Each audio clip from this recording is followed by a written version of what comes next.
Welcome to Mishna study Masachet Shabbat Perek Chaf Bet Mishnah Gimal. Over here in this Mishnah, we're going to discuss breaking open a barrel, or if someone really wants to open, he wants to open up a bottle, he wants to use something, right, on Shabbat. How does he go ahead and do so? So Shover Adam et Havit le'echol mimeno girogrot. A person could break open a barrel, right, crack it open in order to go ahead and eat the girogrot, right, dried figs that he wants to go ahead and eat from this barrel. Yeah, just go ahead and crack it open, but he can't intend right?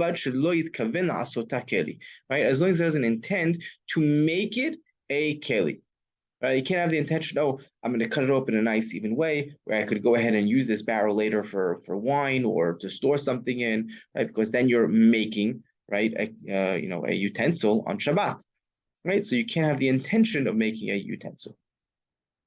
Right? Interesting. I think the same would apply for, anything, right today. Right? A person can't go ahead and, you're opening a can of tuna on Shabbat, right? You can't intend to go ahead and use that can for, something else, for pouring water, whatever you want to use it for, right? Because that would be an issue.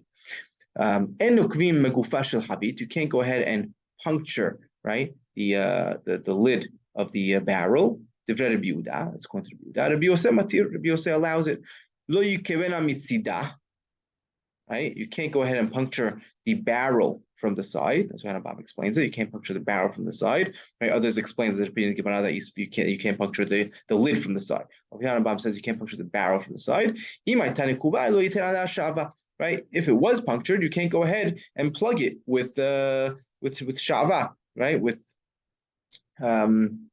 shava, wax, right? You can't go and plug it with wax because then what are you doing is smoothing, right? You can't smooth something over on Shabbat.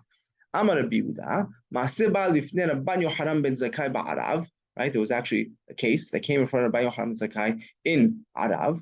Ve'amar hoshesh ani lo mehatat, right? I suspect him of violating Shabbat, that you'd have to even bring a korban hatat, right? That's how close to Vadai it was.